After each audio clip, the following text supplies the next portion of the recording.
বাংলাদেশের বাইরে পৃথিবীর বিভিন্ন প্রান্তে যেখান থেকে চ্যানেল আই দেখছেন আপনাদের সকলকে সাদর আমন্ত্রণ তৃতীয় মাত্রা দেখবার জন্য। প্রিয় দর্শক, কোভিড-19 পরিস্থিতি গোটা পৃথিবী জুড়েই আবারও চরম উদ্বেগের মধ্যে ফেলে দিয়েছে গোটা পৃথিবীকে। একটা ধাপ শেষ হয়েছে, নতুন আরেক ধাপ, এবং ইতিমধ্যেই হুয়ের প্রধান বলেছেন যে বিশ্ব স্বাস্থ্য সংস্থার প্রধান বলেছেন যে আসলে পৃথিবীর বিভিন্ন দেশের মানুষ বা সরকারগুলো ঠিক বিষয়টাকে এখনও যে পরিমাণ গুরুত্ব দেওয়া দরকার সে পরিমাণ গুরুত্ব তারা দিচ্ছেন না, ফলে পরিস্থিতি আরও খারাপের দিকে যাচ্ছে। বাংলাদেশও এর বাইরে নয়, যদিও বাংলাদেশে বোঝাই যাচ্ছে না আসলে পরিস্থিতিটা কোন দিকে যাচ্ছে, কেননা যে পরিমাণ পরীক্ষা হওয়া বা বাঞ্ছনীয় ছিল সেই পরিমাণ পরীক্ষা করা যাচ্ছে না, এবং ইতোপূর্বে যে পরিমাণ পরীক্ষা করা হচ্ছে এখন তার পরিমাণটাও দিনে দিনে কমে যাচ্ছে। সব মিলিয়ে বাংলাদেশের স্বাস্থ্য ব্যবস্থার ভেতরকার খোল নলচেও ইতিমধ্যেই উন্মোচিত হয়েছে, এবং স্বাস্থ্য খাতকে কেন্দ্র করে যে দুর্নীতি সেটিও বেশ নগ্নভাবে উন্মোচিত হয়েছে এই দফায়। সামনে কুরবানির ঈদ, এবং ঈদকে সামনে রেখে ইতিমধ্যেই সরকারি সিদ্ধান্ত হয়েছে যে ঈদের আগের 5 দিন এবং ঈদের দিন এবং তার পরের 3 দিন ঢাকার সঙ্গে অন্যান্য জেলাগুলোর যে যোগাযোগ সেই যোগাযোগগুলো, অর্থাৎ রেল চলবে না, বাস চলবে না। তাতে করে হয়তো সংক্রমণের যে আশঙ্কা অনেকেই করছিলেন সেই সংক্রমণ হয়তো অনেকটা কমিয়ে আনা সম্ভব হবে। কিন্তু মূল কথা হচ্ছে যে কোভিড-19কে মোকাবেলা করবার জন্য যে ধরনের পদক্ষেপগুলো আসলে নেওয়া দরকার ছিল সেগুলো ঠিকঠাক নেওয়া হয়েছে কিনা, নিলেও সেখানে কতটা সমন্বয় আছে, সেই সব প্রশ্নের উত্তর খোঁজা দরকার, এবং সামনের দিনগুলোতে কী করণীয় সেটিও দেখা দরকার। এবং কোভিড-19 যেহেতু একমাত্র স্বাস্থ্য ঝুঁকির মধ্যেই আমাদেরকে ফেলে দেয়নি, আমাদেরকে অর্থনৈতিক, সামাজিক, রাজনৈতিক, কূটনৈতিক নানা ধরনের সংকটের মধ্যে ফেলে দিয়েছে। শিক্ষা ব্যবস্থা বিপর্যস্ত, সেই সব সংকট আমরা কিভাবে মোকাবেলা করব সেটিও বোঝা দরকার। অনেকেই বলছিলেন যে কোভিড-19 আমাদেরকে নতুন এক বিশ্ব ব্যবস্থায় প্রবেশ করিয়েছে, নতুন এক স্বাভাবিক অবস্থার মধ্যে ঠেলে দিয়েছে। আগেকার ব্যবস্থায় আর পৃথিবী ফেরত যাচ্ছে না, সব কিছু আমূল বদলে যাবে। কিন্তু আমরা এই সংকটকালেও দেখছি যে মানুষের চরিত্রের, বিশেষ করে লোভী মানুষদের, বিশেষ করে চরিত্রহীন মানুষদের, বিশেষ করে দুর্নীতিবাজদের চরিত্রের তেমন কোনো পরিবর্তন হয়নি, বরং তারা আরও বেশি এই সংকটকালের সুযোগটাকে কাজে লাগাবার চেষ্টা করেছেন। এবং সেটিকে কেন্দ্র করেই বেশ কিছু নাম ইতিমধ্যেই উচ্চারিত হচ্ছে, এবং তাদের বিরুদ্ধে তাদেরকে গ্রেফতার করা হয়েছে। রিজেন্ট হাসপাতালের চেয়ারম্যান মোহাম্মদ শাহেদকে গতকাল গ্রেফতার করা হয়েছে, তার আগে ডক্টর সাবরিনাকে গ্রেফতার করা হয়েছে, এবং তারাও আলোচনার মধ্যে আছেন। কিন্তু এই দুর্নীতিবাজরা কাদের আশ্রয়ে প্রশ্রয়ে বেড়ে উঠল সেটিও একটি বড় প্রশ্ন।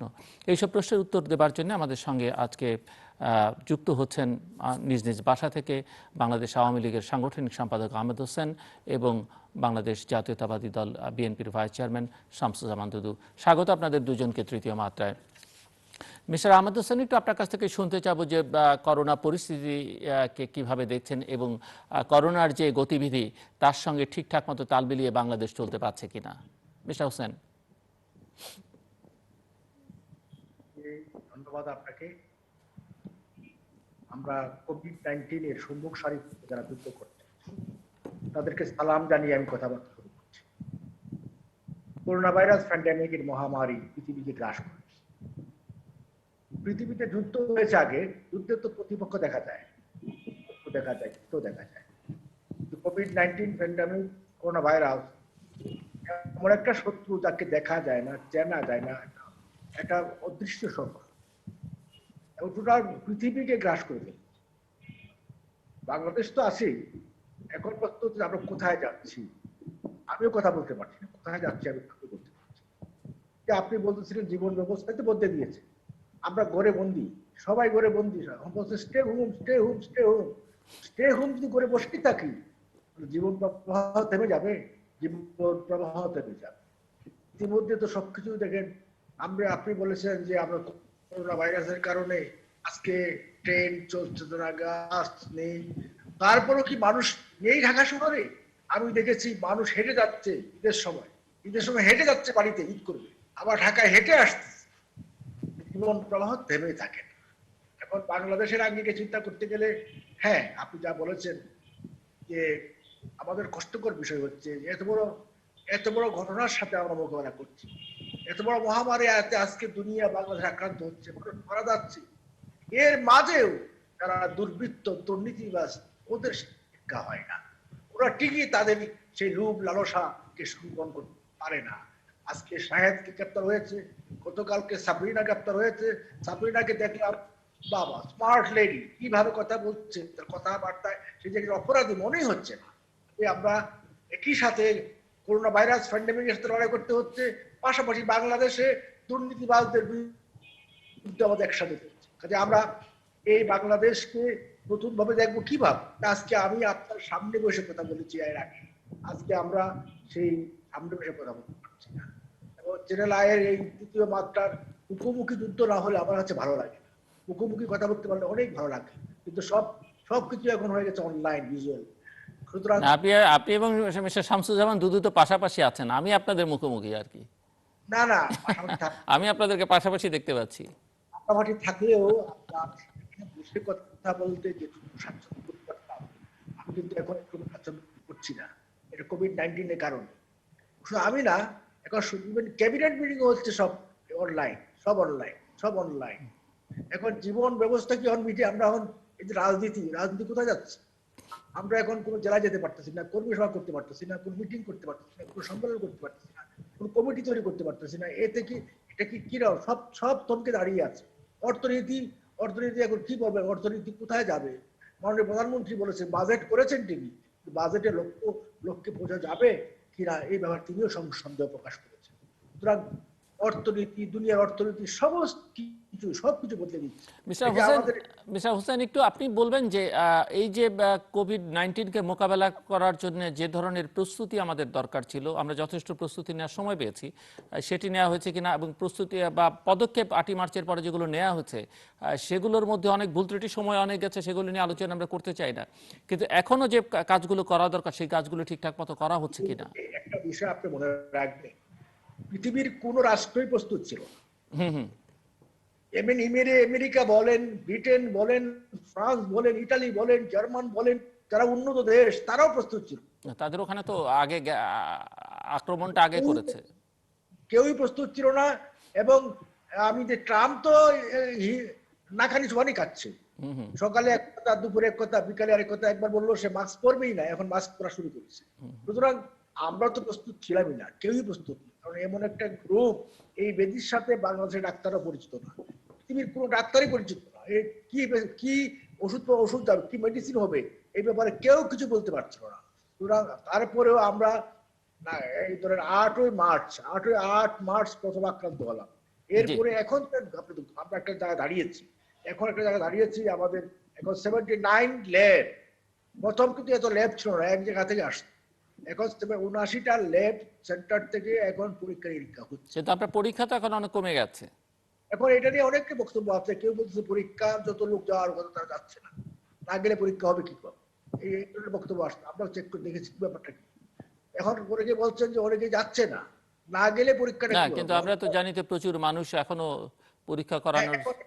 এখন না, প্রচুর মানুষ, আপনি যে সংখ্যাটা বলছেন ওই সংখ্যায় যখন আপনার পরীক্ষা করে দেখতেছে, সেই পরীক্ষাটা ধরেন এখন আমার দেশে করোনা ভাইরাসটা, মৃত্যুটা এখনো আমি দেখতেছি। আমি একটা কথা বলি, কোনো মৃত্যুই কাম্য নয়, আমরা জিরো চাই। তো আমার দেশের মৃত্যুটা 40, 35, 60 এর মধ্যে উঠানামা করছে। আর করোনা ভাইরাসের আক্রান্তের হারটাও ঠিক এরকম, এই 3000, 300 এরকম উঠানামা করছে। কিন্তু এবং মৃত্যুর হারটা পৃথিবীর অন্যান্য দেশের তুলনায় কম আছে। যদিও এটা আনন্দের বিষয় না, কোনো মৃত্যু আমরা কামনা করি না, জিরোতে আসতে হবে। আক্রান্তের সংখ্যাটাও জিরোতে আসতে হবে, এটা হচ্ছে আমাদের প্রত্যাশা, কামনা। দুনিয়ার সমস্ত মানুষ, আমেরিকা কি হচ্ছে এটা দেখার বিষয় না। বাংলাদেশের ডাক্তার সমাজ যারা আজকে লড়াই করতেছেন, এই ইতিমধ্যে মনে হয় বেশ 64 ডাক্তার নার্স মৃত্যুবরণ করেছেন, পুলিশের লোক মারা গেছেন, আর্মির পার্সোনালরা মারা গেছেন। কাজে যারা মৃত্যুবরণ করেছেন তারা ইতিহাসে বীর সন্তান। এখন যারা সম্মুখ লাইনে লড়াই করছেন তারা ইতিহাসে বীর সন্তান, তাদেরকে আমরা স্যালিউট করি। আমাদের রাজনীতি হওয়া উচিত এখন একটাই, সেটা হচ্ছে যারা সম্মুখ সারিতে যুদ্ধ করছেন সকলের প্রতি আনকন্ডিশনাল সাপোর্ট দেওয়া। আমরা আর কিছু না পারি, ঘর থেকে বসে হলেও আমরা সাপোর্ট দেব, দোয়া করব, এবং তারা কাজ করছে তাদেরকে উৎসাহিত করবো। তারা ইতিহাসে বীর জি, সন্তান। ধন্যবাদ। আমি আসছি আবার আপনার কাছে। আমরা একটু মিস্টার শামসুজ্জামান দুদুর কাছ থেকে শুনে আসি যে তিনি কিভাবে পরিস্থিতিটাকে দেখছেন। মিস্টার শামসুজ্জামান দুদু। জি, আপনাকে ধন্যবাদ, আমি হোসেনকে ধন্যবাদ, এবং আমাদের অনুষ্ঠান যারা দেখছেন সবাইকে ধন্যবাদ। মহা বিপর্যয়ের মধ্যে আছি, মহা দুঃসময়ের মধ্যে আছি। আমরা না, সারা বিশ্বই। ওই যে একটু আগে আপনি যেমন করে বললেন যে আমাদের প্রস্তুতিটা কেমন, আমরা সময় পেয়েছিলাম 3-4 মাস। অর্থাৎ চীনে যখন দেখা দিল, তারপরে আমরা নানান ভাবে এটাকে এড়িয়ে যাওয়ার জন্য নানান কথা বললাম যে আমাদের যে নেত্রী আছে, আমাদের কোনো ভয় নাই। আমাদের স্বাস্থ্য অধিদপ্তরের মহাপরিচালক বললেন এটা কোনো অসুখী না, এটা যথেষ্ট পরিমাণে আমাদের সক্ষমতা আছে মোকাবেলা করার। এবং নানান দিক থেকে নানান ভাবে প্রস্তুতিহীনতাটাকে আড়াল করার আমরা সবাই যেন তেমন তৎপর হয়ে গেল। এই রোগটাকে গুরুত্ব সহকারেই আমরা গ্রহণ করলাম। যেমন দেখেন ভিয়েতনাম, দক্ষিণ কোরিয়া প্রস্তুতি নিয়ে তারা কিন্তু ইতিমধ্যে তাদের সক্ষমতা প্রমাণ করেছেন, তাদের দেশের জনগণকে তারা রক্ষা করেছে। অন্য দেশগুলো, যে দেশগুলো এখন ক্রমই গ্রাস করছে এই যে করোনা ভাইরাস, যেমন আমাদের দেশে আমরা যেভাবে ব্যাখ্যা করি না কেন, পরীক্ষা আমরা কমিয়ে দিয়েছি। আমরা মনে করছি পরীক্ষা কমালে আমাদের সংখ্যা, আমরা খুব সন্তুষ্ট। আল্লাহ যদি এটাই সত্যিকারের আমাদের সংখ্যা দিত, আমি খুব খুশি হতাম। মৃত্যু কমে গেছে, এটা যদি সত্যি সত্য হতো, আমি সত্যি খুব আনন্দিত হতাম। কিন্তু বাস্তবতা কি? মৃত্যুবরণ যেভাবে করছে, এই যে পরীক্ষা করতে যাচ্ছে না, কেন যাচ্ছে না? দীর্ঘ লাইন, এ হাসপাতাল থেকে সে হাসপাতাল, আর মাঝখানে আবার আমরা 200 টাকা 300 টাকা করে ধরলাম। তারপরেও কি ঘটনা ঘটলো মিস্টার সাহেব, এটা চিন্তা করা যায় না। সে যে কাজগুলো করলো, মিস সাবরিনা আরিফ চৌধুরী যে কাজটা করলো, এখন ইতালি থেকে আমাদের প্লেন 4 মাসের জন্য বন্ধ করে দেওয়া আছে। সেনজেন ভিসা আমাদের ওখানে ইউরোপে যারা চাকরি করতো, ব্যবসা করতো, নিয়মিত যাতায়াত করতো, ইউরোপে আমরা নিশ্চিত। আমি আমি আমি কেন বলছি এই কথাগুলো? এতে কিন্তু আনন্দিত হওয়ার কিছু নেই। দেশ হিসাবে আমরা মুক্তিযুদ্ধে একটা লক্ষ লক্ষ শহীদের রক্তের বিনিময়ে আমাদের দেশ, আমরা কেন নিশ্চিত থাকবো? কেন? তার একটা দায় থাকতে হবে তো। লক্ষ লক্ষ মানে প্রবাসী যারা কাজ করে আমাদের রেমিটেন্স পাঠায়, তাদেরকে আমরা বিপদসংকুল অবস্থায় ফেলে দিয়েছি। মিডিল ইস্টে প্রায় 80% মানুষ থাকে, সেখানে তারা কি অবস্থায় আছে? তো দোষারোপের প্রসঙ্গ না, প্রসঙ্গটা হচ্ছে আমরা ছোট্ট একটি দেশের মানুষদের কিভাবে রক্ষা করব, সেই প্রস্তুতি কি ছিল কিনা, যদি না থাকে এখন নিচ্ছি কিনা। আসলে আমরা দলীয় বৃত্তে থেকে বেরোতে পারছি না, আমরা একে অপরের পিঠ চুলকাচ্ছি, খুব ভালো আছি। এই যে যেমন আমাদের সম্মানিত প্রধানমন্ত্রী বলেছেন জীবন এবং জীবিকা, জীবিকার জন্য জীবন আমরা যদি মনে করি, তো জীবিকা নিয়ে আনতে আনতে তো জীবন আর থাকবে না। আর জীবন যদি রক্ষা করতে হয়, তাহলে কিন্তু এখানে সবাইকে একটু সচেতন হতে হবে। ওষুধটা তো এখনো বেরায়নি। ওষুধটা কি? আপনাকে ঘরে থাকতে হবে, দূরত্ব বজায় রাখতে হবে, মাস্ক পরতে হবে, তার মধ্যে কাজগুলো করতে হবে। সেখানে সরকারের একটা বড় জিনিস আছে, যেটাই তো আমি দর্শন বলছি, আমাদের জীবনটা এখন অনলাইন ভিত্তিক হয়ে গেছে। হ্যাঁ, অনলাইনে অনেক কিছুই হয়েছে, কিন্তু এখনো আমরা এক জায়গায় এসে দাঁড়াতে পারিনি। সরকার নিজের মতো করে চেষ্টা করছে, আর কাউকে এখানে আসার প্রয়োজনীয়তা আছে কিনা। এর থেকে মহা দুর্যোগ কাল, এক মুক্তিযুদ্ধের সময়ের কথা যদি বাদ দিই, আর কখনো আমাদের জাতি এরকম মহা দুর্যোগ কালের মুখোমুখি হয়েছে আমার তো মনে হয়। কখনো কলেরা মহামারীর আগে আমরা শেষ করেছি কিনা সন্দেহ। আপনার ইতিমধ্যে কোটির ঊর্ধ্বে, সারা বিশ্বের কথা বলছি, মৃত্যু, এটা কল্পনা করা যায়? আমাদের দেশের এই মৃত্যু এবং আক্রান্তের সংখ্যা নিয়ে অনেক বিতর্ক আছে। আমি কিন্তু এই আক্রান্ত মৃত্যু সংখ্যাটাকে আমি প্রার্থনা করে সত্য যেন হয়, কিন্তু বাস্তবে কি সেটা সত্য সঠিক? এই যে আমাদের শুধু করোনা কেন, আমাদের এই যে বন্যা এখন অলরেডি চলছে, কতগুলো সাংবাদিক, কতগুলো রাজনীতিবিদ, কতগুলো সমালোচক কি পরিস্থিতিতে পড়েছে। এই কথাটা আমরা বলতে পারছি না। এই যে রেওয়ান সুবহান আমাদের মুক্তিযুদ্ধের অন্যতম সংগঠকের একজন কি বলেছে, যদি গণতন্ত্র সত্যিকারে থাকতো তাহলে পরে আমরা আরো বেশি দক্ষতার পরিচয় দিতে পারতাম, আরো বেশি এগোতে পারতাম।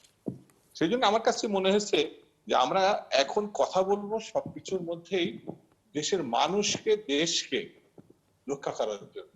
শুধু করোনার পিছন পিছন তো আরেকটা মারাত্মক ব্যাধি, যেটাকে অর্থনৈতিক মন্দা।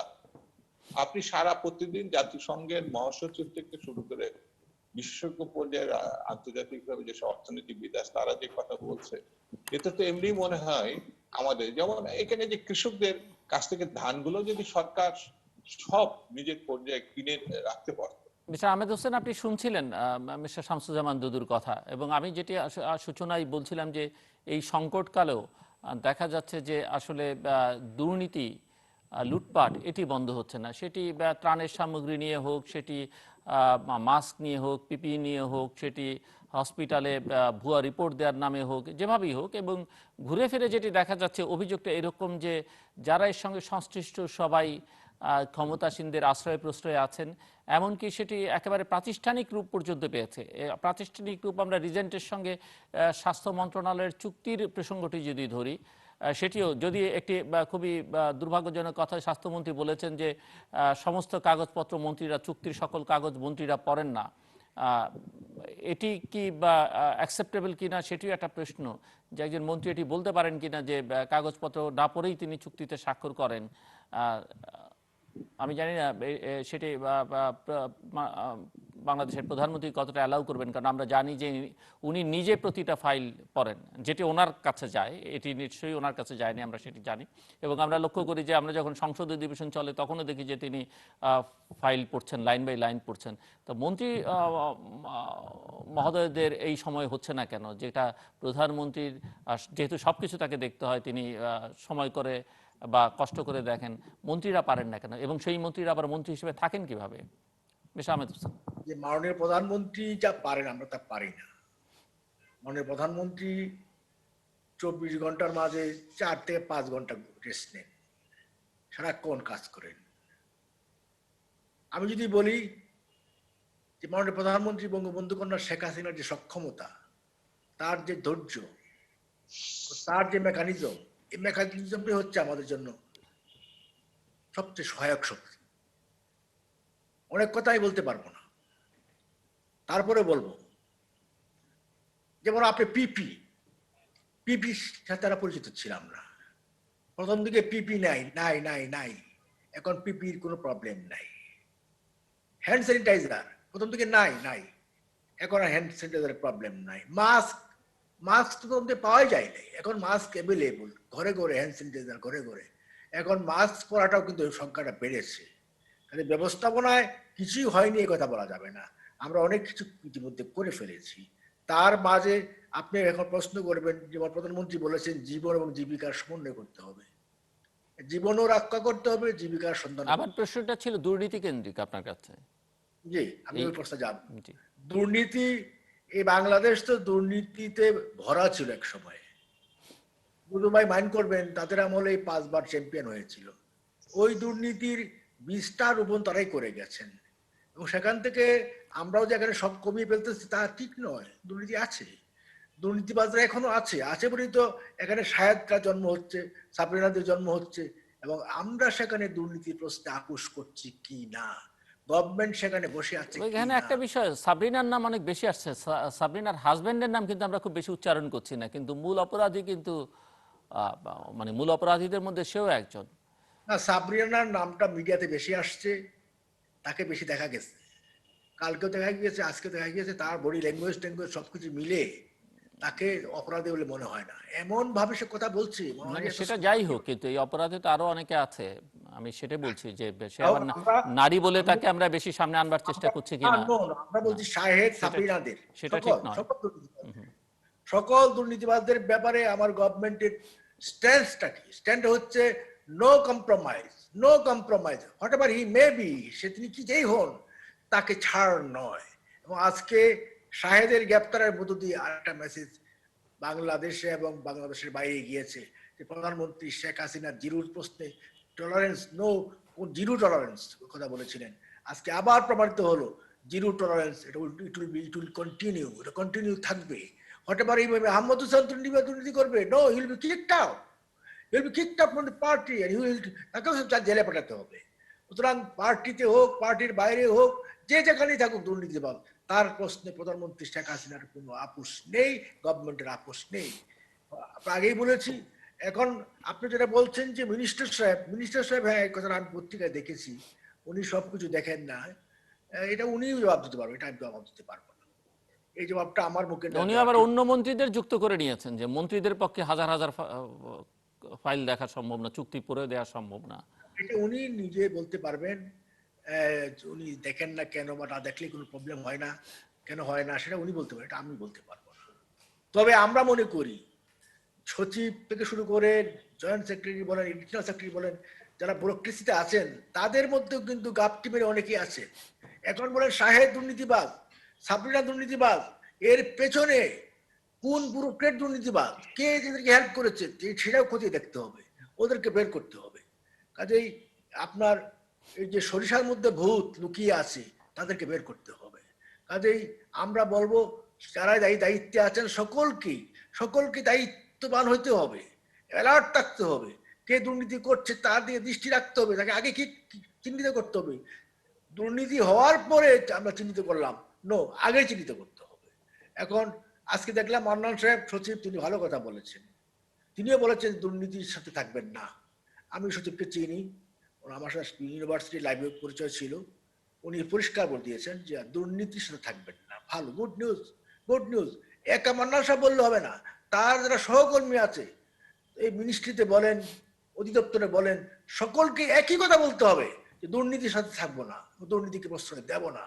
প্রধানমন্ত্রী শেখ হাসিনা যেভাবে বলেছেন, তার এই কণ্ঠ মিলিয়ে সকলকে একই কথা বলতে হবে। আমরা যেমন করোনা ভাইরাসকে মোকাবেলা করছি, তেমনি ভাবে দুর্নীতিকে মোকাবেলা করছি। কাজে বাংলাদেশের ইমেজকে আমরা রিগেইন করতে পারবো। বাইরে যেটা মিস্টার শামসুজ্জামান দুদু কিছু প্রশ্ন তুলেছেন যে বাংলাদেশ এখন চরমভাবে ভাবমূর্তি সংকটে দেশের বাইরে, এবং এই যে ইটালিতে, জাপানে অনেক দেশই এখন আর বাংলাদেশিদের ঢুকতে দেওয়া হচ্ছে না। মাঠে সবকিছু যুদ্ধ করতে হয়, আবার ইমেজ সংকট থাকলে ইমেজকে রিগেইন করতে হয়। ইমেজ যদি সংকটে আছে, আমরা রিগেইন করতে পারবো। ইমেজ তো আগে ছিল না।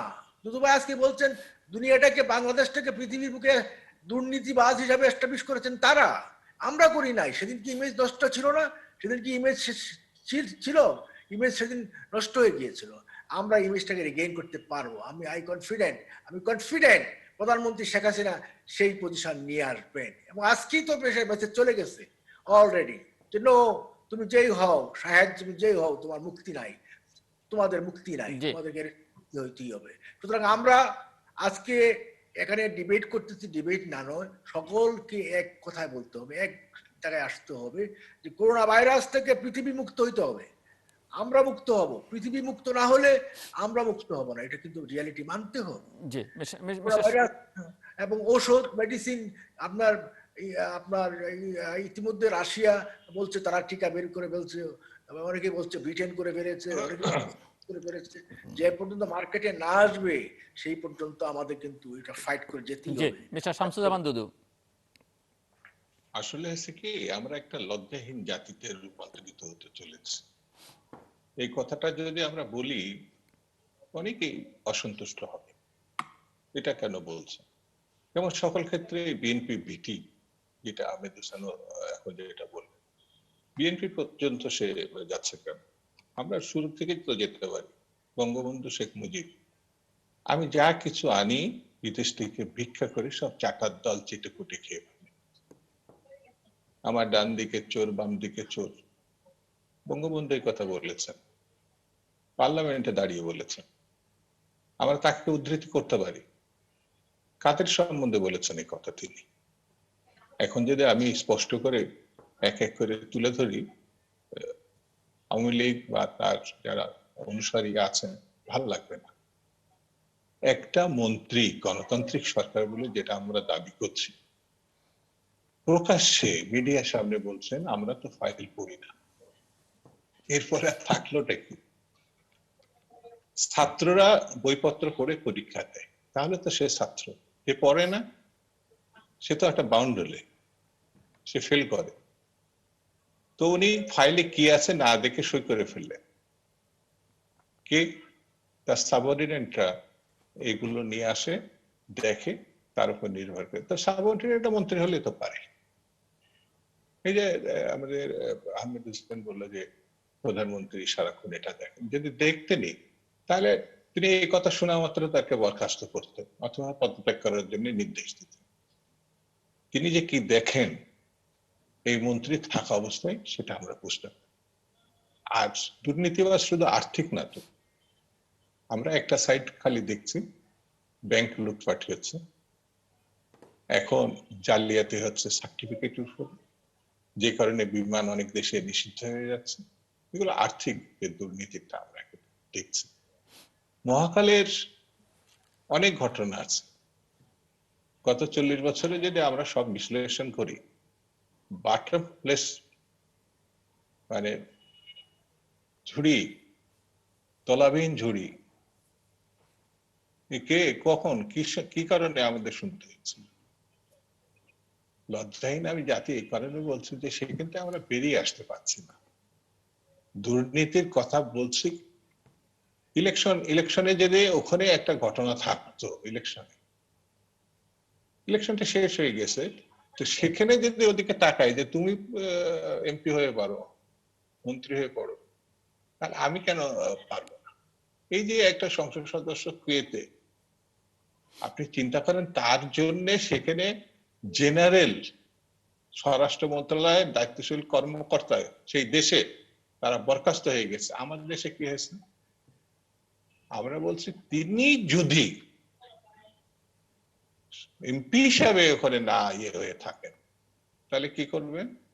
হেলিকপ্টার পাঠিয়ে নিয়ে আসবেন? আমি ওই জন্যই বললাম যে লজ্জাহীন একটা জাতি। তার আবার ওয়াইফকে আমরা এমপি বানাইছি। কি করে যে এমপি হয় আমি বুঝি না তো, তাকে তো মহাবিপদ।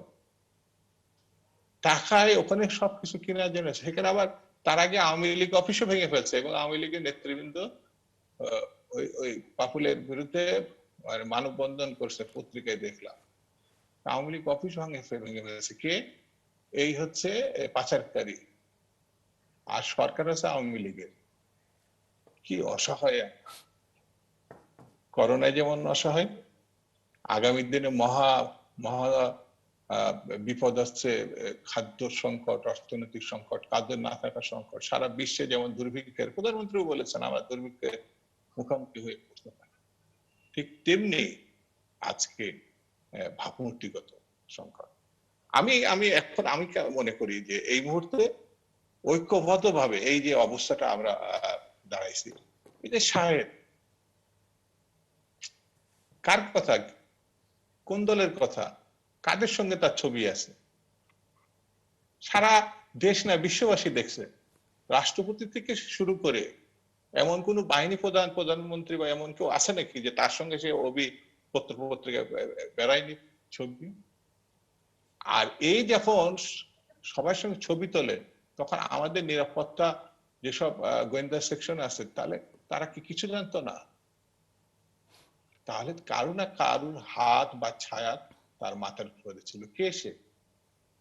সাবরিনা এবং তার স্বামী দুইজনই যে জিনিস করেছে, এরা স্পষ্ট করে সমস্ত পত্র পত্রিকা আছে। সরকার সমর্থিত তাদের পেশাজীবী যে বিএম এবং ডাক্তার তারাও এখন বলছে যে সে তাদেরকে ব্যবহার করেছে। এটা তো একটা ছোট্ট ক্ষুদ্র একটা অংশ আমরা জাতির সামনে আমরা দেখতে পাচ্ছি, যেখানে বাকস্বাধীনতা আমার নেই, গণতন্ত্র নেই।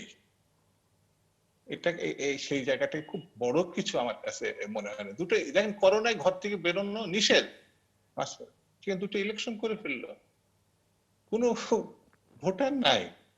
মানে ইলেকশন করার জন্য কত উদ্গ্রীব, নির্দেশে আসছে করতে হবে। এখানে কোনো প্রতিষ্ঠান, যে প্রতিষ্ঠানগুলো গণতন্ত্র রক্ষা করবে, সেই প্রতিষ্ঠান আপাতত এখানে নাই। এখন সাংবাদিকদের যদি ভালো থাকতে হয়, ঘরে থাকতে হয়, তাহলে তাদের চুপ থাকতে হবে। এমনকি চাকরি করতে হয় তাহলে চুপ থাকতে হবে। রাজনীতিবিদদের যদি ঘরে থাকতে হয় তাহলে চুপ থাকতে হবে। জি। না হলে যে পরিস্থিতির মুখোমুখি আমরা হয়েছি, তাকে নিরাপদ রেখে দিতে পারে। মিস্টার আহমদ হোসেন, মিস্টার শামসুজ্জামান দুদু যে প্রসঙ্গগুলো উল্লেখ করছিলেন তার মধ্যে প্রধান করে যেটি তিনি আনছেন যে রাজনীতিটাই আসলে দেশে নেই, এটি মূল সংকটের কারণ, যেখানে গণতন্ত্রহীনতা, বাক স্বাধীনতার অভাব এবং নির্বাচন একেবারেই অনুপস্থিত, প্রতিষ্ঠানগুলো ধ্বংসের চূড়ান্ত পর্যায়ে, প্রতিষ্ঠান বলে কিছু এখানে আর তৈরি তো হচ্ছে না, যাচ্ছিল তাও অবশেষ নেই। এগুলোই হচ্ছে সংকটের মূল কারণ, এবং এগুলো ঠিকঠাক থাকলে আসলে এই তিনি করোনা বলেছেন, পরিস্থিতির মোকাবেলা সহজ হতো। মিস্টার হোসেন। তিনি যা বলেছেন এটা বিএনপির বক্তব্য, জি, এটা বিএনপির বক্তব্য বলেছেন, এটা কাটটা দেশের মানুষ। মিস্টার শামসুজ্জামান দুদু যেটি বলেছেন। জি, এটা এটা ধরেন এই পুরনো কথা আর কি। এখন উনি বলছেন ভিয়েতনামের কথা। ভিয়েতনাম তো 35 বছর যুদ্ধ করে ভিয়েতনাম মুক্ত হয়েছে, আর ভিয়েতনাম হচ্ছে কমিউনিস্ট কান্ট্রি, সে দেশে বহুদলীয় সিস্টেম নেই। ভিয়েতনামের গভর্নমেন্টকে কিন্তু জনগণের কাছে জবাবদিহি করতে হয় না, বাট প্রধানমন্ত্রী শেখ হাসিনার নেতৃত্বের গভর্নমেন্ট, ডেমোক্রেটিক গভর্নমেন্ট, পিপলের কাছে জবাবদিহি করতে হয়, এটা ওনাদের বোঝা উচিত। আর নির্বাচন হচ্ছে সাংবিধানিক বিষয়, সংবিধানে যা লেখা আছে সেটা করতে হয়, সাংবিধানিক বাধ্যবাধকতা। এই সময়ের মধ্যে বাই ইলেকশন করতে হবে, না হলে সংবিধান লঙ্ঘিত হবে। যে একটা ডেমোক্রেটিক গভর্নমেন্ট সংবিধান লঙ্ঘন করতে পারে না। এর মধ্যে সাউথ কোরিয়াতে ইলেকশন হয়েছে, দেখেন সাউথ কোরিয়াতে ইলেকশন হয়েছে, সাংবিধানিক বাধ্যবাধকতা থাকলে নির্বাচন করতেই হবে। ইভেন আমেরিকাতে নির্বাচন হচ্ছে, কিন্তু এই দেখেন সামনে নির্বাচন, তার প্রক্রিয়া শুরু হয়ে গেছে। সুতরাং সাংবিধানিক বাধ্যবাধকতার মধ্যে সেখানে করোনা ভাইরাস থাকলেও নির্বাচন করতে হবে। আমাদের তো রাজনীতি করতে হবে, করোনা ভাইরাসকে মোকাবেলা করতে হবে, জীবনকে রক্ষা করতে হবে, আবার জীবিকা অর্জন করতে হবে। তিনি আরো কিছু কথা বলেছেন, যেমন আমি একটা প্রথম আলোতে দেখেছি, নিজে দেখেছি, আমি আমি আর নিজের বানোয়াট কথা নয়। সেখানে বিএনপির একজন নেতা বলেছেন যে শাহেদ সাহেব তার চেম্বারে বসা ছিলেন, তার চেম্বারে উনি বসা ছিলেন, স্কাইপিতে তিনি তার নিজের সাথে কথা বলেছেন। বিএনপির একজন নেতার বক্তব্য উদ্ধৃত করেছে প্রথম আলোর মতো পত্রিকায়। এবং বিএনপির একজন নেতাও বলেছেন তারা যখন ক্ষমতায় ছিলেন শাহেদ তাদের সাথে যোগাযোগ ছিল। যারা বর্ণচোরা এরা সবসময় রুলিং পার্টির সাথে থাকে, কাজে এই দায়, শাহেদের দায় শুধু আমাদের গাড়ি আসবে কেন, শাহেদের দায় বিএনপিও কিন্তু ছাড়তে পারে না, বিএনপি কিন্তু এটা ডিনাই করতে পারে না। শাহেদরা সর্বযুগে ছিল, এবারও আছে, শাহেদের হাত থেকে বাংলাদেশে রক্ষা করার জন্য লড়াই করে যাচ্ছে। আরেকটি কথা হলো, আপনি যেটা বলছেন লক্ষ্মীপুরের পাপুল নামটাও আমি ভালোভাবে বলতে পারি না, পাপুল, সে লক্ষ্মীপুরের সেটাই তো রায়। দুর্ভাগ্য বাংলাদেশের, যে এমপি হয় তাদের নামও উচ্চারণ করতে পারি না আমরা, তাদের নাম জানিও না আসলে। এই জানি না, এই ঘটনা না ঘটলে অনেকেই জানতো না যে পাপুল নামে একজন এমপি আছে, এবং এই ঘটনা না ঘটলে অনেকেই জানতো না যে স্বামী স্ত্রী দুজনই সংসদে আছে। পাপুলকে এই সিটটা কিন্তু জাতীয় পার্টিকে আমরা ছেড়ে দিয়েছিলাম। এই পাপুল করেছে কি, বিএনপির প্রার্থী ছিল কিন্তু এখানে। পাপুল কিন্তু বিএনপি জাতীয় সবাই কিভাবে মেকানিজম করে সেটাকে আনকন্টেস্টে চলে আসছে। হাও, এর দায় কার গাড়ি যাবে? সকলের গাড়িতে হবে। আবার তার বউকেও সে আনকন্টেস্টে নিয়ে আসছে। কিভাবে ম্যানেজ করছে, কিভাবে, হাও? মানি, টাকা এত পাওয়া, দুর্নীতিবাজরা সব কিছু করতে পারে। এর দায় কি বিএনপি নিতে হবে না? সেখানে বিএনপি প্রার্থী ছিল না, তারা ছাড়লো কেন? তারা কেন ছাড়লো? তারা স্ট্যান্ড নিয়ে রাখে, তারা বুঝতাম তারা স্ট্যান্ড নিয়ে রাখে নাই। কাজেই এই পাপলু, এই শাহেদ, এই সাবরিনা তার স্বামী, এই সংখ্যাটা যত বাড়বে ততই আমাদের ক্ষতি হবে। কাজে এই সংখ্যাটা বাড়তে দেওয়া যাবে না। আমাদের প্রধানমন্ত্রী শেখ হাসিনার নেতৃত্বের এই গভর্নমেন্ট এই ব্যাপারে কমিটেড। আর চুক্তির যে বিষয়গুলো আমি জানি না, আমি তো গভর্নমেন্টে ছিলাম না কখনো ভাই, আমার এটা অযোগ্যতা ভাই। চুক্তিতে স্বাক্ষর কি মন্ত্রীর করতে হয় কি না, না করতে হয় না, এটা আমি জানি না। এটা কি ডিজি করলেই হয়, সচিব করে? আমার তো মনে হয় না, যেমন ডিজি স্বাক্ষর করতে হয়, না হলে তো সচিব স্বাক্ষর করতে, সচিবের স্বাক্ষর সেখানে নাই, ডিজি স্বাক্ষর করেছে, মন্ত্রী স্বাক্ষর লাগে না। হ্যাঁ, আমার মনে হয় যেটা বুঝলাম, মন্ত্রী স্বাক্ষর সেখানে লাগে না, এগুলো ইন্টারনাল বিষয়। হ্যাঁ, তো এখন যে বিষয়টা হচ্ছে যে বাংলাদেশের রাজনীতি এখন হয়ে চলে গেছে, এই যে এখন ধরেন করোনা ভাইরাস, এই করোনা ভাইরাস থেকে আমরা মুক্ত হতে চাই, আবার রাজনীতিকেও সুস্থ করতে চাই। এবং মিস্টার আহমেদ হোসেন, আরেকটা সংকট যেটি সামনের দিকে আসছে, যে অর্থনৈতিক সংকট ইতিমধ্যেই সংকটে আছে। অনেক মানুষ কাজ হারাচ্ছে, প্রচুর মানুষ শহর ছাড়ছে। জি, আপনি যে পয়েন্ট উঠালেন, ভালো পয়েন্ট উঠে গেছে। আমেরিকাতে ইতিমধ্যে 2.5 কোটি মানুষ বেকার হয়ে গেছে। এটা কিন্তু ট্রু। এবং আপনি যুক্তরাজ্যের মতো স্টেটে 300 অধ্যাপক পর্যায়ে ডাক্তার মৃত্যুবরণ করেছে, তাদের পিপি ছিল না। তারপরে পিপির জন্য যখন রাস্তায় মানুষ নেমে আসছে তখন তারা পিপি ইম্পোর্ট করেছে থেকে, তুরস্ক থেকে অর্ডার দিয়েছে, তৈরি হয়েছে, তারপর পিপি তারা নিয়ে গেছে। কাজেই সব দেশের স্বাস্থ্য ব্যবস্থাপনায় এই সংকটগুলো ছিল। আমেরিকায় তো ডেমোক্র্যাটরা তো একুশ করতেছে, ডেমোক্র্যাটরা তো রিপাবলিকান প্রেসিডেন্টকে একুশ করছে। এমনকি দেখা গেছে অঙ্গরাষ্ট্র, যে রাষ্ট্রগুলো, এটা ফেডারেল গভর্নমেন্ট, যে রাষ্ট্রের গভর্নরের সাথে প্রেসিডেন্টের দ্বন্দ্ব হয়ে জি গেছে, তো তারা সেই প্রেসিডেন্টের নির্দেশ মানে নাই, তারা লকডাউন মানে নাই। সুতরাং সেই দেশগুলো কিন্তু বিপর্যয় অবস্থায় আছে। এবং সংখ্যার দিক থেকে আমরা এখনো সংখ্যার হারে আমরা কম আছি, সত্য কথা। যাতে এটা আরো কমে যায়, শূন্যের কোটায় চলে যায়, যাতে আমরা করোনা ভাইরাস থেকে মুক্ত হয়ে যাই, এই চেষ্টা সকলকে করতে হবে। অ্যাওয়ারনেস, মানুষকে সচেতন করা, এই দায়িত্ব কি শুধু আমাদের গভর্নমেন্টের? কিন্তু আমরা আমরা আমরা আমরা আমরা যদি টেস্ট একদম না করি তাহলে তো আমরা বলতেই পারি যে শূন্যের কোঠায়, কারণ টেস্ট না করলে তার আক্রান্ত কি জানাই যাচ্ছে না, বোঝাই যাচ্ছে না। আপনি কি দেখেন না টেস্ট হচ্ছে না? আমি তো আগে উল্লেখ করেছি, আগে ছিল একটা কেন্দ্রে শুধু টেস্ট হতো মার্চ মাসে, 8 মার্চ। আর এখন হচ্ছে 79 ল্যাব, সেখানে টেস্ট হচ্ছে। এখন আপনি লাইনে দাঁড়িয়ে আছেন, আপনি 200 লোক, 200 লোকের টেস্ট হবে। যদি 500 হয় 500 টেস্ট হবে।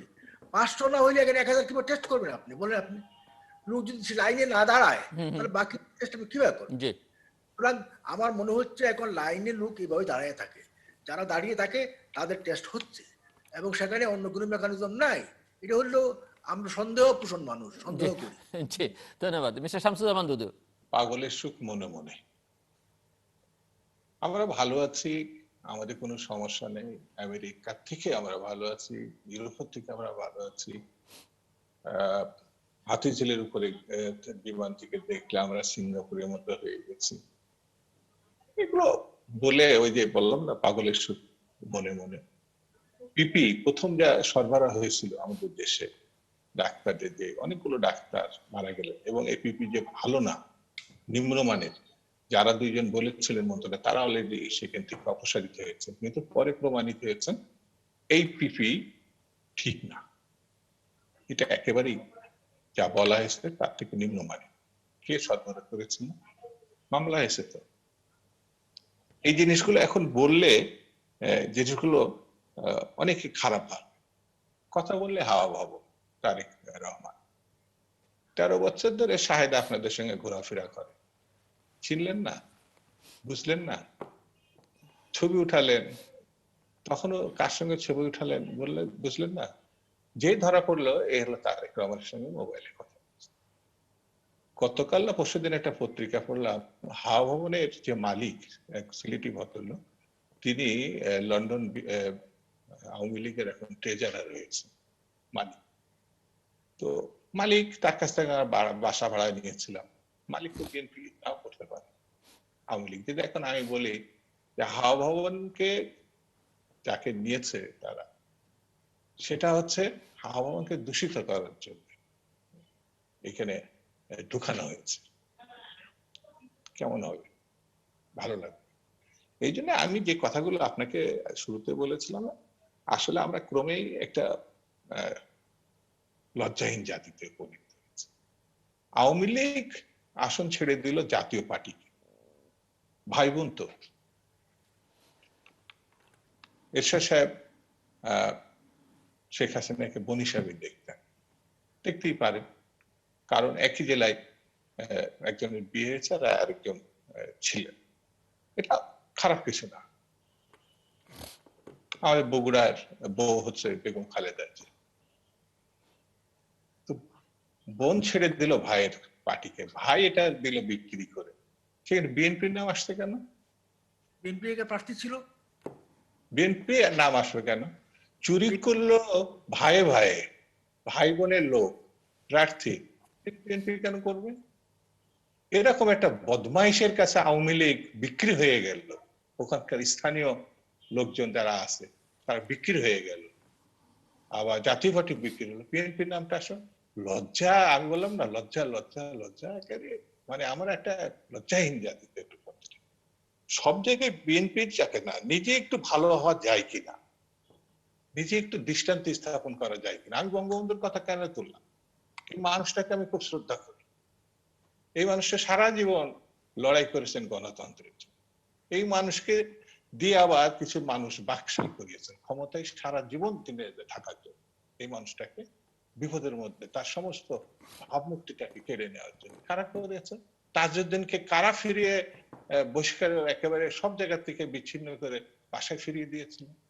এই রাজনৈতিক ইতিহাস থেকে আমরা আলোচনা করতে চাই, সেই আলোচনায় দেখা যাবে যে গোষ্ঠীটা আওয়ামী লীগ থেকে ফয়দা লুটেছে, যাদের সঙ্গে আন্দোলনের সম্পর্ক ছিল না, যুদ্ধের সম্পর্ক ছিল না, যারা লুটেরা, তাদেরকে তারা সবসময় কাঁধে ভর করে নিয়ে চলেছে। এবং তার কিন্তু সেই দুর্নীতি, সেই রাজনীতি অন্যের ঘরে চাপানোর দায়টা কেন নিতে হবে? কিসের জন্য? হ্যাঁ, আমাদের নেতা জিয়া রহমান সাহেব সমস্ত রাজনৈতিক দলগুলোকে ওপেন করে দিয়েছেন। এই কথা তো লজ্জার না, এটা তো উৎসব, আনন্দের কথা। এই বীর মুক্তিযোদ্ধা সমস্ত পত্রিকা ওপেন করে দিয়েছেন। 4টা পত্রিকা শুধু দেশে থাকবে না, গণতন্ত্রকে প্রাতিষ্ঠানিক রূপ দিয়েছিল। এই লোকটাই তো কাদামাটির মধ্যে বসে থেকে কৃষকদের উৎসাহিত করে চালের উৎপাদন, ধানের উৎপাদন, গমের উৎপাদন বাড়িয়ে বিদেশে রপ্তানি করেছিলেন। এই লোকটাই তো রণাঙ্গনের বীর মুক্তিযোদ্ধা হওয়ার কারণে বঙ্গবন্ধু শেখ মুজিব তাকে বীর উত্তম করেছিলেন। এই লোকটাকে আমরা সবসময়, এই দুটো মানুষকে আমরা সবসময় এমন ভাবে ব্যবহার করতে চাচ্ছি যাতে আমার গোষ্ঠীতন্ত্র, আমাদের কারো কারোরে এই শাহেদা সাবরিনাকে স্বীকার করলে অসুবিধা কি? কারণ পত্রপত্রিকা তো বেরিয়েছে, সেই কারা কিসের জন্য এটা তো বেরিয়েছে, লজ্জা কি আছে? জি, বলতে হবে যে এগুলো দিয়ে হবে না, এটা স্বীকার করে নিতে হবে। এটা তো গণতন্ত্র। এই মন্ত্রীকে, যে মন্ত্রী আপনি বললেন, যে মন্ত্রী বলেছে পড়া লাগে না, না পড়লেই হয়, তাকে পদত্যাগ করতে বলতে পারতেন অথবা বহিষ্কার করতে বলতে পারতেন, কিন্তু না, তাকে রাখা যায়। আমি আমি এই কারণেই বলছিলাম যে আমাদেরকে আসলে একটু বাস্তববাদী হতে হবে। জি, এই মিস্টার আহমেদ বেরিয়ে আসতে হবে। জাতীয় ঐক্যমত ছাড়া, জাতীয় উদ্যোগ ছাড়া আমরা আদৌ পারবো কিনা একটু ভেবে দেখতে হবে। মিস্টার আহমেদ হোসেন। না, এখানে লজ্জাহীন জাতি তো আমরা হব যে দেশের ফরমার প্রাইম মিনিস্টার দুর্নীতিতে দণ্ডপ্রাপ্ত হন, এই এতিমের টাকা আত্মসাৎ করেন, সেখানে কি আমরা লজ্জা পাবো না? অবশ্যই লজ্জা পাবো। আবার তিনি বলেছেন, ভাই যেটা বললেন, তাদের প্রার্থী ছিল রায়পুর, লক্ষ্মীপুর রায়পুর, যেখানে আপনার এই স্বতন্ত্র প্রার্থী আসলো আপনার পাপুল, সেখানে বিএনপির প্রার্থী ছিল। বিএনপি প্রার্থী গেল কোথায়? আমরা তো নির্বাচনই করি নাই। না, নির্বাচনে গিয়েছেন আপনার কথা? ওখানে ওখানে আমরা নির্বাচন করি নাই। না, সারা বাংলাদেশে ওই নির্বাচনে না, আমরা করি নাই। আপনি একটু ভালো করে পাপলুর নাম যেমন বলতে পারছেন না, এটা ওইখানে একটু সমস্যা হচ্ছে। এটা এর একবার জিজ্ঞাসা করে নিয়ে আসবেন, তখন আবার সারা বাংলাদেশে আপনারা প্রার্থী দিয়েছেন। ওখানে জাতীয় পার্টিকে আপনারা দিচ্ছেন, জাতীয় পার্টি আমরা দিয়েছি, আপনারা এখানে একটা ভাগাভাগির ব্যাপার উঠছে, এটা সবাই আমরা জানি। আমরা ধরেন আপনিও রাজনীতি করেছেন, আপনার নমিনেশন জোটে নাই, আমারও জোটে নাই। প্রার্থী ছিলেন, আপনাদের ছিলেন। আপনার কথা বলছেন, এই বাস্তবতাটা আমি আপনি স্বীকার করে নিতে আপনারা দুজনই বঞ্চিত। আর একটা হলো জিয়া হ্যাঁ, রহমান। এটা সত্য, সত্য, রাজনীতিটা সত্য। আমি বঞ্চিত না, আমি ঠিক আছে। বলতেন জিয়া রহমান সাহেবের কথা। জিয়া রহমান সাহেব তো সংবিধান লঙ্ঘন করেছেন। How his Democrat? তিনি প্রধান সামরিক শাসক ছিলেন। হাও? প্রধান সামরিক শাসক হওয়ার কি বিধান সংবিধানে আছে, কনস্টিটিউশনে আছে? মোস্তাক ছিল প্রথম সামরিক শাসক। মোস্তাক হচ্ছে বঙ্গবন্ধুর কিলার, এবং তার প্রধান সহযোগী কি ছিল? মোস্তাক প্রথম ছিলেন আনুষ্ঠানিকভাবে সামরিক শাসন জারি করার ব্যক্তি হচ্ছে খন্দকার মোস্তাক। আচ্ছা, উনি বলুক, তারপরে আমি আসি আপনার কাছে। একটু ছোট করে বলতে হবে, আমরা শেষের দিকে চলে এসেছি। খন্দকার মোস্তাক, কুলি মোস্তাক প্রেসিডেন্ট হওয়ার পরেই যারকে বেস পরিয়ে দিলেন সেনা প্রধানের, তিনি হলেন জিয়া রহমান। ট্রাস্টেড, বিশ্বস্ত খুনি হিসাবে তাকে বেছে নিলেন কেন? এরপরে কি বলার অপেক্ষা রাখে না, অপেক্ষা থাকে তিনি এই বঙ্গবন্ধুর কিলিং এর সাথে দূর থেকে জড়িত ছিলেন না? নিশ্চয়ই ছিলেন। এবং সংবিধান লঙ্ঘন করে তিনি হলেন প্রধান সামরিক শাসক। এই প্রধান সামরিক শাসক করে মার্শাল্লাহ ফরমান জারি করে তিনি দল সৃষ্টি করলেন। এই যে বিএনপি, এটা কি ডেমোক্রেটিক প্রক্রিয়া তৈরি হয়েছে? নির্বাচনের মাধ্যমে তৈরি হয়েছে? রাজপথ থেকে হয়েছে, মিছিল থেকে জন্ম নিয়েছে? No, never. এটা হচ্ছে সামরিক প্রক্রিয়ায় জন্ম নিয়েছে, সামরিক প্রক্রিয়ায় জন্ম নিয়েছে বিএনপি, যে কারণে বিএনপিকে আপনি 100% ডেমোক্রেট বলা যাবে না। এরপরে প্রমাণ করেছেন আপনারা। আপনারা কথায় কথায় তো অনেক কথা বলেন, আপনাদের কোটি কোটি কর্মী আছে, 5,000 কর্মী কিন্তু মাঠে নামে নাই বেগম জিয়ার মুক্তির জন্য। আলটিমেটলি তার বোন এবং ভাই প্রধানমন্ত্রীর কাছে গিয়েছে তার বোনকে রক্ষা করার জন্য। প্রধানমন্ত্রী বঙ্গবন্ধু কন্যা শেখ হাসিনা বঙ্গবন্ধুর মতো উদার, তিনি সঙ্গে সঙ্গে দায়িত্ব বুঝে নিলেন এবং তাকে 6 মাসের জন্য মুক্তি দিয়ে দিলেন। এটা আপনাদের শিক্ষা উচিত, সেখানেও আপনাদের শিক্ষা নেওয়া উচিত, বোঝা উচিত। It is our beloved prime minister Sheikh Hasina, যা বঙ্গবন্ধুর মধ্যে তিনি ক্ষমা করতে পারেন। ক্ষমা হয়নি এখনো, যদিও তার শাস্তি 6 মাস কমিয়ে আনা হয়েছে, তাকে রাখা হয়েছে একটা অর্ডারের মতো দিয়ে। কাজে আপনারা বিএনপি এখনো বাড়ছে, বিএনপি প্র্যাকটিক্যালি এখনো ওই জায়গায় বসে আছে। এই করোনা ভাইরাসের মধ্যেও বিএনপি শিক্ষা গ্রহণ করে নাই। করোনা ভাইরাসের মধ্যে বিএনপি আসল চরিত্র রয়ে গেছে, এখন সেই চরিত্রের মধ্যে আছে। আমরা মনে করেছিলাম করোনা ভাইরাসের কারণে বিএনপি তার ধুলো ময়লা সব কিছু পরিষ্কার করে একটু শুদ্ধ হবে, ভালো হবে, সেটা বিএনপি হতে পারলো না। এবং বিএনপির মহাসচিব তো কথায় কথায় এমন সমস্ত কথাবার্তা বলেন মনে হচ্ছে যে এখন উনি অপোজিশন লিডার। তিনি অপোজিশন লিডার এবং তিনি করোনা ভাইরাসের বিরুদ্ধে বক্তব্য নাই, সব বক্তব্য হচ্ছে গভর্নমেন্টের বিরুদ্ধে। মানে গভর্নমেন্ট কিছুই করতে পারছে না, সব তারা করতে পারছে। কি করেছেন এই করোনা ভাইরাস শুরু হওয়ার পরে? আপনাদের পার্টি থেকে কি ত্রাণ সামগ্রী কয়টা দিয়েছেন, কোথায় দিয়েছেন, কোন জায়গায় দিয়েছেন, কান্ট্রি কোথায় দিয়েছেন বলতে পারবেন? বলতে পারবেন না। আপনারা কি রাস্তায় নেমে বলেছেন মাইক নিয়ে যে আপনারা অ্যালার্ট হন, আপনারা পড়েন, মাস্ক পরেন, আপনারা দূরে থাকেন, এবং সব প্রচারে ছিলেন না? এই প্রচারগুলো আপনারা করতে পারতেন না, কিন্তু আপনারা করেন নাই। কারণ আপনারা উদুর পিন্ডি বুদুর গাড়ি চাপিয়ে কিভাবে রাজনীতির ফায়দা উঠবেন সেই কাজে ব্যস্ত। এখন সামনে সামনে সামনে কি সেটা একটু শুনতে চাই আপনাদের দুজনে। আমাদের আমরা অলওয়েজ সম্মুখ মানে তাকিয়ে আছি। জি, আমি আসবো আপনার কাছে মিস্টার হোসেন। আমরা একেবারে শেষ প্রান্তে। মিস্টার শামসুজ্জামান দুদু কিছু যোগ করবেন? বাংলাদেশ মুক্ত হবে, বাংলাদেশ দুর্নীতির কবল থেকে মুক্ত হবে। মিস্টার শামসুজ্জামান দুদু খুব ছোট্ট করে মানে শেষ। আওয়ামী ইতিহাস তারা নিজেরা তৈরি করে, নিজেরা এটা বিশ্বাস করে খুব পুলকিত হয়। সত্য এটা না। যাদের সঙ্গে লেখাপড়ার সম্পর্ক আছে এবং যারা ইতিহাসটা জানে, এই দেশে বাংলাদেশে বাকশাল কারা করেছে সেটা দেশবাসী জানে, একদল কারা করেছে দেশবাসী জানে, পত্রিকা বন্ধ করেছে কি করে তারা দেশবাসী জানে। প্রথম সামরিক শাসক কে? খন্দকার মোস্তাক তো বিএনপি করতো না, তো উনি হচ্ছেন উদ্যোক্তা। তখন তো বিএনপির জন্মই হয় নাই। এটা হচ্ছে বাস্তব। কিন্তু মুখে বাসুরের নাম নিতে তো সবার একটু খারাপ লাগে, এটা লাগতেই পারে। 2 নম্বর হচ্ছে আপনি লক্ষ্য করবেন যতক্ষণ আমরা কথা বললাম যে বিরোধী দল হিসাবে বিএনপি কে আওয়ামী লীগ সমালোচনা করছে। একটা বিরোধী দল অফিসিয়ালি তারা বানাইছে জাতীয় পার্টিকে, একবারের জন্য আজকে কিন্তু তারা উচ্চারণ করেনি আমাদের আহমেদ হোসেন। তো আসলে হচ্ছে নির্বাচন ব্যবস্থা যদি সত্যিকারের নির্বাচন ব্যবস্থা থাকতো, বিএনপি ক্ষমতা থাকতো, সেজন্য তারা জানে সমস্ত প্রতিষ্ঠান নিয়ন্ত্রণ দখল এসব যদি না করা হয়, শুধু জাতীয় সংসদে না, এমন কোন পেশাজীবীদের এখন নির্বাচন নাই। জি মিস্টার দুদু শেষ করতে হবে প্লিজ। সেই জন্য আমার কাছে মনে হয় যে এরপরেও বাংলাদেশটা সত্য, বাংলাদেশের মানুষ সত্য, করোনাও সত্য, এর থেকে আমাদেরকে বেরিয়ে আসতে হবে। যত সমালোচনা আলোচনা বিতর্ক থাক না কেন, আমাদের বেরিয়ে আসতে হবে। জাতীয় ঐক্যমত ছাড়া, সকল মানুষকে এক জায়গায় দাঁড়ানো ছাড়া এই হাত থেকে আমরা বেরোতে পারবো আমার কাছে মনে হয়। মিস্টার আহমেদ মনে করি এক জায়গায় আসতে হবে। ধন্যবাদ। মিস্টার আহমেদ হোসেন।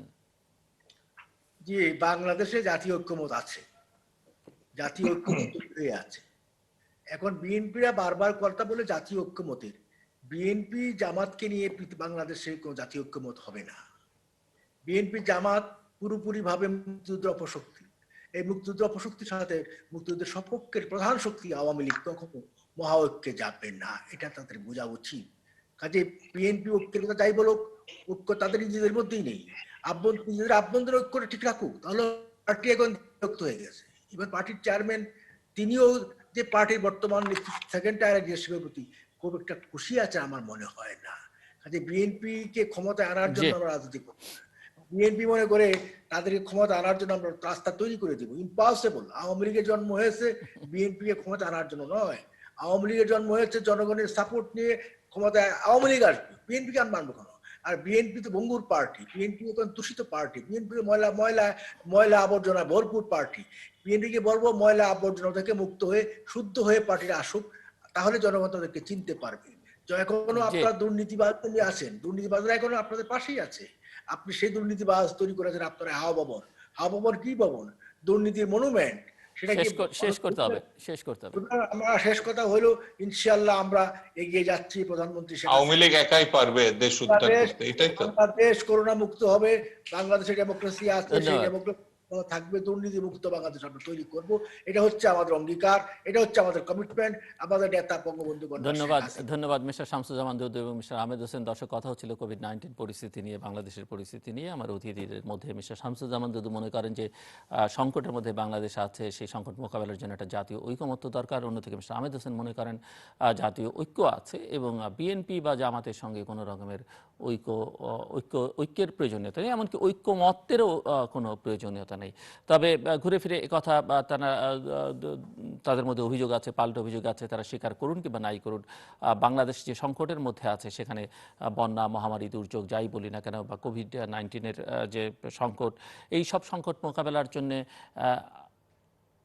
যেমনটা এখানে প্রফেসর রেহমান সোবহানকে উদ্ধৃত করা হয়েছে যে আসলে আমরা যদি রাজনীতিটাকে ঠিকঠাক না করতে পারি, আমরা যদি গণতন্ত্রকে প্রতিষ্ঠিত বা শক্তিশালী না করতে পারি, আমরা যদি আমাদের নির্বাচনী ব্যবস্থা সহ নানা প্রতিষ্ঠানকে শক্তিশালী না করতে পারি এবং জনগণকে যদি গুরুত্বের জায়গায় না নিয়ে যাই, তাহলে এই সংকট আসলে আরও ঘনীভূত হবে এবং সেই ঘনীভূত সংকট মোকাবেলা করা সামনের দিনগুলোতে আরও কঠিন হয়ে দাঁড়াবে।